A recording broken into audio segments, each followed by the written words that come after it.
readers, reviewers, countrymen, lend us your ears.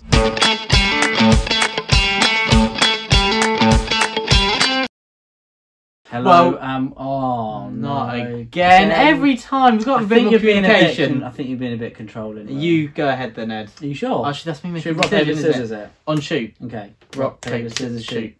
Rock, paper, scissors, shoot. Welcome Back to another the Brothers Gwynne video. Today, myself and my brother Ed will be talking about some of our favourite covers. We saw as we were looking through most of this that most of our favourite covers are from the fantasy genre, but we've got a few others in there as well. Ed, you're looking mighty smart today, might I say so myself. This old thing. It's You actually just Dad's. chucked it on. Actually, I'm wearing Dad's hat and your top. So, and I'm wearing my own socks, though. oh, well done. That is an achievement. Pretty cool. Yeah. Nicely done. Cheers. Nicely You done. look very Philip Chase today. Oh, but Sorry, Dr. Philip thank Chase. you very much. Dr. I mean, Fancy. the man has style, so anything that I'm related to him is a compliment. Very nice, very nice. Anyway, It's very true as well. Enough about talking about our clothes. Now let's talk about our favourite covers. Ed, do you want to kick us off? I would, yeah. I would like to kick us off with Conan, which is Frank Frazetta's painting of Conan the Adventurer.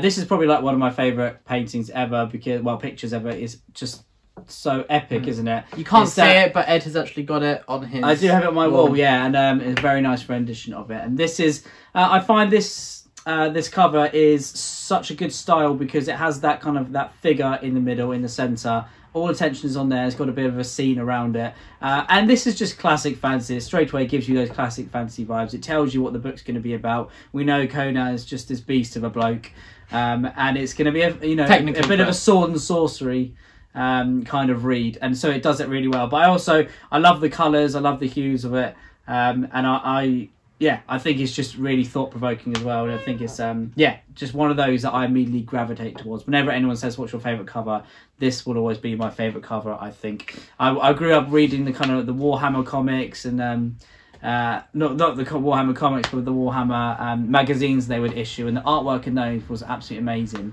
And this, they obviously got styles from here. Like the Sigma is definitely basically Conan, so I think that's probably a nostalgic reason why I really love this as well. And first up, I have a book to juxtapose the old Conan, so some more modern fantasy, and that is going to be Kings of the Wild by Nicholas Ames. So I absolutely adore this book. It's quirky, funny, unique fantasy that on the forefront seems very comedic, and it's very well known for that now, but it's got a lot of depth as well. But we're here to talk about the cover, and I love how I usually don't enjoy character faces on covers, but I really like the kind of stylized version that is done here, and I love that we are shown a portrayal of all the main members of the group known as Saga. So in Kings of the Wild, it is about a group of warriors who were famed, feared and revered throughout the land, but they have since split up, gone their own ways with their own families, or just done their own thing. But now they're reuniting because one of the members' daughters is in danger, so they're bringing the old band back together to try and save her. And I love how we're giving a portrayal of each character on the front. It really brings them vividly to the mind, and I love just the whole aesthetic of it. And yeah, it's one of my favourite covers. I always found that the characters on there didn't look too much like the way they were described in the book. Oh, okay. But if you look up artwork by Felix Ortiz, then I think they're exactly how they actually are described in the book, which is really exciting. I know that Nicholas Ames, I think, really loved that cover designer, and he really wanted him on board, and he's great. I love the kind of watercolour style of it. Yeah. I just think the characters could have been a bit more defined. I think they could have been a bit more I'm not saying it's just because I think it's an amazing cover, but I think made them all look a bit more different. They all look a bit more like authentic, Clay Cooper, don't they? Yeah, exactly. So yeah, I think that's one thing. But I love that cover, and I love the style as well. I love Bloody Rose as well. The next one for me is so good, and one of Fantasy's best covers. It is Mark Lawrence's King of Thorns. This is another central figure here, and it's a little bit like it definitely harkens back to that old Conan painting, does it? With the central figure atop a mound of Here, this is, you know, dead soldiers. There, it was dead soldiers as well. So there's no naked women on this one. But yeah, that's just how fantasy's changed. How fantasy's changed. But I really like this because of the colours as well. The colour design here is fantastic. And you've got a main character and he is partially covered as well. You've got a few different things that fit into the story as well. The skull and also the orb in his hand as well, which is awesome. And then the little shading of red just really make it a really complete cover. And I think it's very intimidating as well when you look at this and you know exactly what kind of book you're going to be reading. That's why you know it's going to be a bit of a solemn read. Yeah, you know, a good cover will really tell you a lot about the book. And obviously, you know, we're all very shallow people. We all say, you know, don't judge a book by its cover. But the first thing I judge a book by is its cover, to be honest. I've picked up loads of amazing books because they've had great covers, and this is one of them. So yeah, I think this was my phone background for a while. It was just absolutely love it. Yeah, it's fantastic. It was tough between this one and the Powder Mage, the first one. Yes, Promise of Blood. Promise of Blood by Brian McClellan. It's very good. That's a fantastic cover as well, but I think this just about tops it for me. Very nice, Ed. And next up, I have a historical fiction book, and this is Lion by Conan. Annoy that nasty little sticker that I can't get off. Great to have some historical fiction on here. It is, but so Library of Alexandria, looking at you, you mentioned Lion recently, and do you like the cover? Do you love the cover? Because I love the cover. Yeah. I love, obviously, it's very atmospheric, isn't it? Showing the kind of the hoplite wall in the background as well. Phalanx. The phalanx, yeah, with their hoplites. The hoplon, sorry, and they are hoplites. And then we've got the hoplites. We could go on for a long time here. And then I love how this character is kind of in the forefront, but you don't really get to see their full expression. It's quite close and personal, isn't it? And I've not read this instalment, but I've read Conan Goodin's previous 2 books. That I think this is a new series, but it's got some same characters from his previous duology. And Gates of Athens has got a bit of a similar cover, and it really does reflect. Yeah, why did you choose Lion over Gates of Athens? Or I think it's the colour palette. The Gates of Athens is it's the colours of the Athens estate, so it's kind of the whites and the blues. But I love kind of this this colour palette. It's a lot more neutral, isn't it? But it looks a bit more. I like the barren, I like devastated the figure in it as well. Yeah, really like it. And so yeah, usually I don't really like it because it looks it looks like a photo, doesn't it? Yeah. Usually I'm not too keen on them, but I like that you've got the background as well, and also the little dashings of fire. Pretty cool. Pretty cool. Yeah, pretty cool. Good to see some historical fiction on there. Now here I know that we both have a book by this author, Will. So we should probably go together, shouldn't we? Because they are the always goats. Go on to. Yeah, 3, 2. And this is The Shadow of the Gods and The Hunger of the Gods, the Bloodsworn covers by Papa John Gwynne. Obviously, we love these.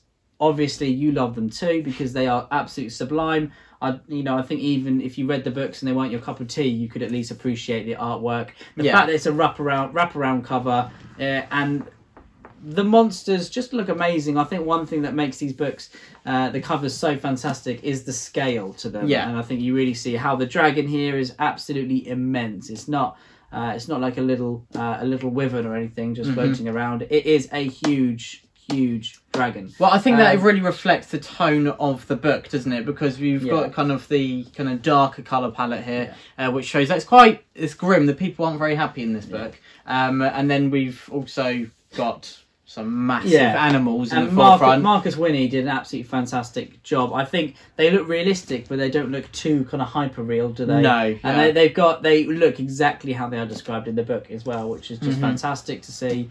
And I love how the backgrounds are also a little bit differently, but they're very stark, bleak backgrounds that contrast really heavily with the creature. And I love the way that the writing, the title actually has the fire and the blood within, doesn't it? Yeah. Awesome. And I think they complement each other really well with these colours. And again, the scale is just what does it for me. And it's a wraparound. If you're spaced on your shelf, all 3 lined up next to each other. Lovely. There you go. All right, Ed. Give us the next one. The next one for me is Joe Abercrombie's Red Country. I had to have Joe Abercrombie on here because I remember seeing those covers as I must have been, a young teenager, and I just absolutely loved them.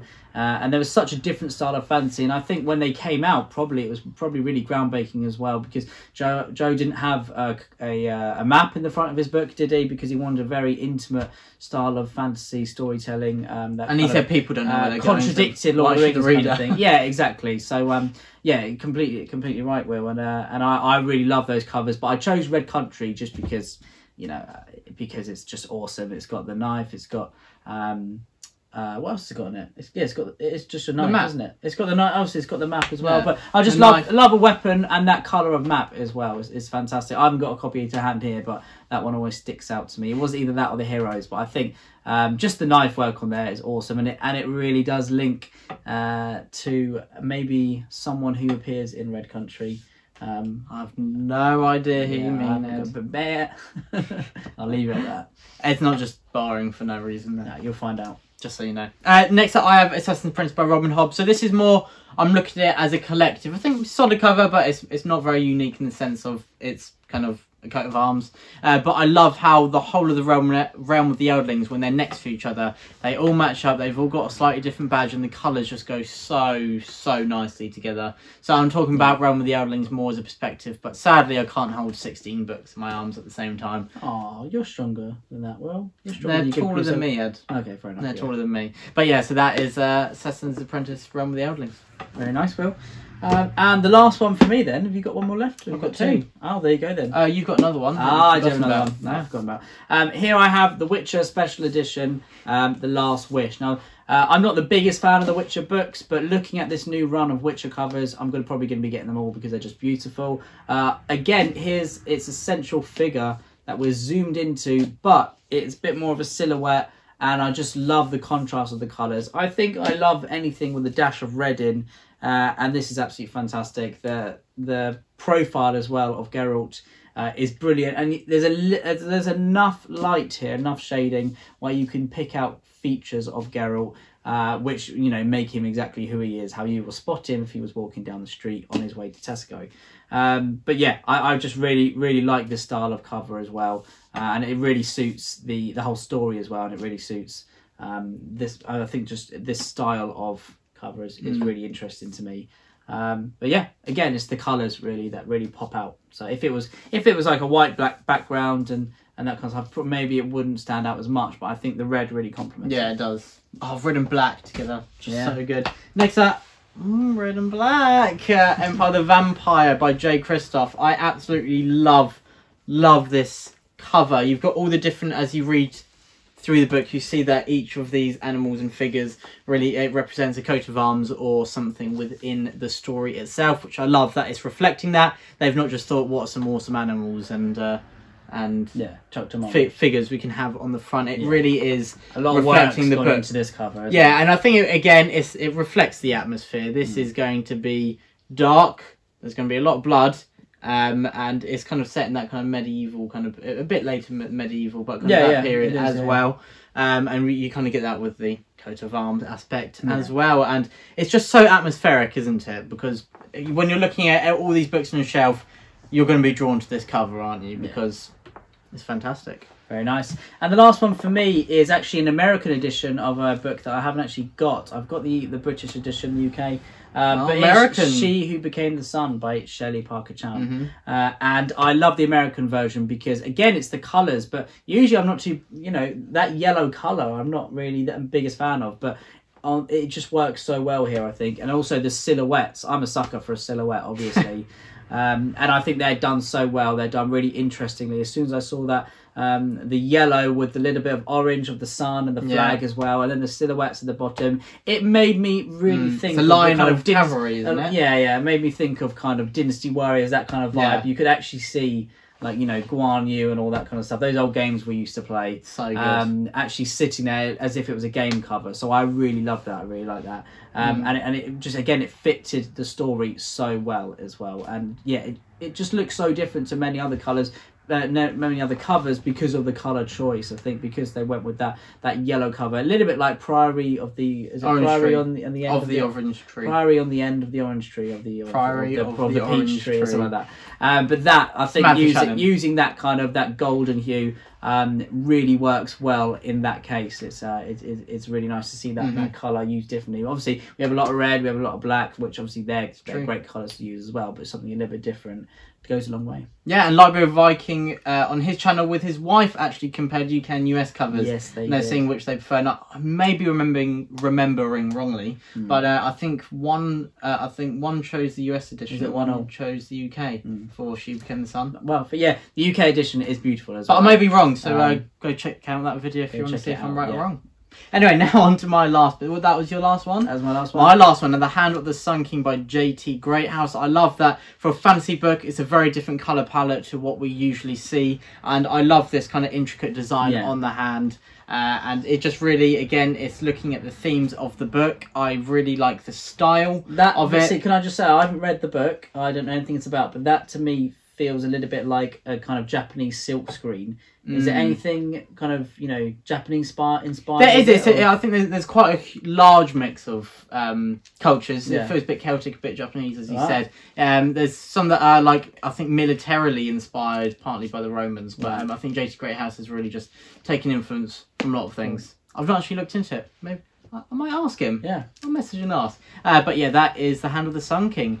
And there we go. That is, I think, was that 12 books? That was 12 books. You had 6. Yeah, that was 12 of our favourite covers. Almost all of them were fantasy. Hopefully you've enjoyed this video. Let us know some of your favourite covers down in the comments below. I wanted to have a Cormac McCarthy book on there, but I mean, I do like the No Country for Old Men cover with the... Do you want to grab it? With the silhouette.